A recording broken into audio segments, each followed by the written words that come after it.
Hello guys, welcome back to our channel. Episode ആരംഭിക്കുമ്പോൾ കാണിക്കുന്നത് നെല്ലിശ്ശേരിയാണ്. സച്ചിയോട് അർച്ചന പറയുകയാണ്, എന്താണെങ്കിലും ഇതും അവരുടെ പ്ലാനിൻ്റെ ഭാഗമാണെന്നാണ് എനിക്ക് തോന്നുന്നത്. അതിലവർ മുമ്പിൽ നിർത്തി കളിക്കുന്നതും നമ്മുടെ അച്ഛനെയും. എടോ, താൻ എന്താണെങ്കിലും ഒന്ന് അച്ഛനെ കണ്ട് സംസാരിച്ച് നോക്കിക്കൂടായിരുന്നോ എന്ന് സച്ചി ചോദിക്കുമ്പോൾ, എന്താണെങ്കിലും അച്ഛന് ഗുളിക എടുത്തു കൊടുക്കണം, ഞാനിപ്പോൾ അങ്ങോട്ടേക്ക് പോയിട്ട് വരാമെന്ന് പറഞ്ഞുകൊണ്ട് കുഞ്ഞിനെ ഏൽപ്പിച്ചതിന് ശേഷം അർച്ചന സേതുവിൻ്റെ അടുത്തേക്ക് പോകുന്നു. അതേസമയം സേതു അവന്തിക പറഞ്ഞതിനെക്കുറിച്ചൊക്കെ ഓർത്തുകൊണ്ട് വിഷമത്തോടെ ഇരിക്കുകയായിരുന്നു. അച്ഛൻ എന്തിനാ ഇത്ര ടെൻഷൻ അടിക്കുന്നത്? അവന്തികടത്തി നാളെ രാവിലെ ഇങ്ങ് എത്തുമല്ലോ, പിന്നെ മുറിവും പെട്ടെന്ന് കരിഞ്ഞോളും. ഏട്ടത്തിൻ്റെ പ്രശ്നം എന്താണെന്നൊന്നും എനിക്കറിയില്ല. പ്രശ്നം എന്താണെന്ന് അറിഞ്ഞിരുന്നെങ്കിൽ പരിഹാരം എന്തെങ്കിലും കണ്ടെത്താമായിരുന്നെന്ന് അർച്ചന പറയുമ്പോൾ, പരിഹാരമൊക്കെ ഞാൻ നേരത്തെ തന്നെ കണ്ടെത്തി കഴിഞ്ഞിരിക്കുകയാണെന്ന് സേതുമാധവൻ പറയുന്നു.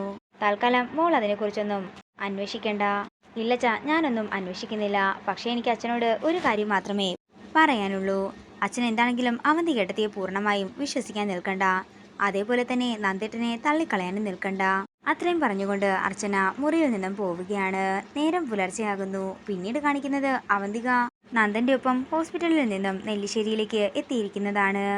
എന്തിനാ ചേച്ചി ഇങ്ങനെയൊക്കെ ചെയ്തത്? എല്ലാവരും എന്തുമാത്രം പേടിച്ചെന്നറിയാമോ എന്ന് അനഘ ചോദിക്കുമ്പോൾ, ഇടയ്ക്കൊക്കെ പേടിക്കുന്നത് നല്ലതാണെന്ന് പറഞ്ഞുകൊണ്ട് സേതുവിൻ്റെ അടുത്തേക്ക് ചെല്ലുകയാണ് അവന്തിക. അച്ഛാ, എനിക്ക് നല്ല ക്ഷീണമുണ്ട്, കിടക്കണം. എന്നാൽ മോള് പോയി റെസ്റ്റ് എടുക്കാൻ പറയുമ്പോൾ അവന്തിക അനഘയും കൂട്ടിക്കൊണ്ട് അകത്തേക്ക് പോകുന്നു.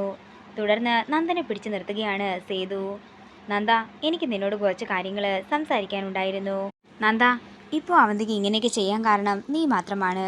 അതിരിക്കും അർച്ചനയ്ക്കുമൊക്കെ കുട്ടികളുണ്ടായി, അവൾക്കും കുട്ടികളില്ലാത്തതിൻ്റെ നല്ല വിഷമം തന്നെയുണ്ട്. അതൊക്കെ മനസ്സിലാക്കേണ്ടത് നീയാണെന്ന് സേതു പറയുമ്പോൾ, ഒരു കുഞ്ഞിന്റെ അച്ഛനാകാനുള്ള മാനസികാവസ്ഥയിലല്ല ഞാനിപ്പോഴെന്ന് നന്ദൻ പറയുന്നു. നിനക്കും അവന്തികയ്ക്കും ഇടയിലുള്ള പ്രശ്നം എന്താണെന്നൊന്നും എനിക്കറിയില്ല നന്ദ. പക്ഷേ എത്രയും പെട്ടെന്ന് അത് നിങ്ങൾ പറഞ്ഞ് പരിഹരിക്കാൻ നോക്കണം. ഒരു കാര്യം കൂടി ഞാൻ നിന്നോട് പറയാം. അവളെ ഒഴിവാക്കി ജീവിക്കാമെന്നുള്ള എന്തെങ്കിലും മോഹം നിന്റെ ഉള്ളിലുണ്ടെങ്കിലേ അതൊരിക്കലും നടക്കാനേ പോകുന്നില്ല. ഞാൻ ജീവിച്ചിരിക്കുന്നിടത്തോളം കാലം അവള് ഈ വീടിന്റെ മരുമകൾ തന്നെയായിരിക്കും. ഇനിയും എന്നെ ധിക്കരിക്കാനാണ് നിന്റെ പ്ലാനെങ്കിൽ എനിക്ക് പല തീരുമാനങ്ങളും എടുക്കേണ്ടതായി വരും. ഇത് കേൾക്കുന്ന നന്ദൻ പറയുകയാണ്, അച്ഛൻ എന്ത് തീരുമാനമെടുത്താലും ഞാനത് അനുസരിച്ചോളാം. പക്ഷേ എനിക്ക് മനസ്സമാധാനത്തോടെ ജീവിക്കണം. അതിന് തടസ്സമായി എൻ്റെ ജീവിതത്തിൽ എന്തുണ്ടെങ്കിലും അതൊക്കെ തുടച്ചു നിൽക്കാനും ഞാൻ തയ്യാറാണ്. പിന്നെ ഒരു കുട്ടിയുണ്ടാകുന്നത് മാത്രമല്ലല്ലോ ജീവിതം. ജീവിച്ചിരിക്കുന്ന കാലത്തോളം സന്തോഷത്തോടെ ഇരിക്കണം. പിന്നെ അവസാന കാലത്ത് എനിക്ക് കർമ്മം ചെയ്യാൻ ഒരാൾ വേണം എന്നൊന്നും എനിക്കൊരു നിർബന്ധവുമില്ല. വല്ല കാശിയിലോ രാമേശ്വരത്തോ പോയി ജീവിച്ചിരിക്കുമ്പോൾ തന്നെ ഞാൻ എനിക്ക് വേണ്ടി പിണ്ടം സമർപ്പിച്ചോളാം. എനിക്ക് ഞാൻ തന്നെ ബലിയിട്ടാലും എൻ്റെ ആത്മാവിന് മോക്ഷം കിട്ടിക്കോളും. അത്രയും പറഞ്ഞുകൊണ്ട് നന്ദൻ അകത്തേക്ക് പോകുമ്പോൾ ഞെട്ടലോടെ നിൽക്കുകയാണ് സേതുമാധവൻ. പിന്നീട് കാണിക്കുന്നത് ഹോസ്പിറ്റലിൽ എത്തിയിരിക്കുന്ന അർച്ചനയും സച്ചിയുമാണ്. നമ്മുടെ ട്രീറ്റ്മെന്റിന്റെ 3rd സ്റ്റേജും കംപ്ലീറ്റ് ആയിട്ടുണ്ട്. പ്രഗ്നന്റ് ആയാൽ ആദ്യത്തെ 3 മാസം അർച്ചനയ്ക്ക് ഫുൾ ബെഡ് ഉണ്ടാകണം. പിന്നെ ഞാൻ പറയാതെ വേറെ മരുന്നൊന്നും കഴിക്കരുത്. വ്യായാമവും ചെയ്യണം. കൂടാതെ യാത്രയും ഒന്നും തന്നെ പാടില്ല. ഇന്നു മുതൽ നിങ്ങൾ ശ്രമിച്ചു നോക്കാൻ പറഞ്ഞുകൊണ്ട് ഡോക്ടർ സന്തോഷത്തോടെ അവരെ പറഞ്ഞയക്കുന്നു. നേരം രാത്രിയാകുന്നു. പിന്നീട് കാണിക്കുന്നത് നെല്ലിശ്ശേരിയാണ്. അർച്ചന കുഞ്ഞിന്റെ തുണികളെല്ലാം മടക്കിക്കൊണ്ടിരിക്കുമ്പോൾ സച്ചി അങ്ങോട്ടേക്ക് ചെല്ലുകയാണ്. എടോ, താൻ മേല് കഴുകുന്നില്ലേ എന്ന് അർച്ചനയോട് ചോദിക്കുമ്പോൾ അർച്ചന ചോദിക്കുകയാണ്, എന്താ പതിവില്ലാത്ത ഓരോ ചോദ്യങ്ങളെല്ലാം? അതെ, എനിക്ക് തനിക്കൊരു ഗിഫ്റ്റ് തരണമായിരുന്നു. എന്ത് ഗിഫ്റ്റ് എന്ന് അർച്ചന ചോദിക്കുമ്പോൾ സച്ചി പറയുകയാണ്, ഞാനേ അതിപ്പോൾ കാണിച്ചു തരാം. ഇത്രയും പറഞ്ഞുകൊണ്ട് ഡ്രോ തുറന്ന് ഒരു കവർ എടുക്കുകയാണ് സച്ചി. ഇതേ ആ ഡോക്ടർ പറഞ്ഞ ചാർട്ടാണ്. ഈ ഓവുലേഷൻ പീരീഡിന്റെ ചാർട്ട് എൻ്റെ ഒരു ഫ്രണ്ട് തന്നതാണെന്ന് സച്ചി പറയുമ്പോൾ അർച്ചന പറയുകയാണ്, അയ്യേ, നിങ്ങൾ ഇങ്ങനത്തെ കാര്യങ്ങളൊക്കെയാണോ സംസാരിക്കുന്നത്? ഈ സച്ചിയേട്ടൻ്റെ ഒരു കാര്യം, താഴെ അത്താഴം കഴിക്കാൻ സമയം പോയിട്ടുണ്ടായിരിക്കും. സച്ചിയേട്ടൻ താഴേക്ക് വരാൻ പറഞ്ഞുകൊണ്ട് അർച്ചന താഴേക്ക് പോകുന്നു. പിന്നീട് കാണിക്കുന്നത് മുറി മുഴുവൻ തൂത്തുവാരുന്ന സ്നേഹയാണ്. അതേസമയം ധനുഷ് സ്നേഹയുടെ അടുത്തേക്ക് ചെല്ലുകയാണ്. താൻ എന്തൊക്കെയാണോ ഈ കാണിക്കുന്നത് എന്ന് പറഞ്ഞുകൊണ്ട് സ്നേഹയുടെ കയ്യിൽ നിന്നും ചൂല് വാങ്ങുകയാണ് ധനുഷ്. ചെറിയ ചെറിയ ജോലികളൊക്കെ ചെയ്യുന്നതുകൊണ്ടൊന്നും ഒരു കുഴപ്പമില്ലെന്ന് സ്നേഹ പറയുമ്പോൾ ധനുഷ് പറയുകയാണ്, അതൊന്നും പറ്റില്ല. നീയേ ഒരു ജോലിയും ചെയ്യണ്ട.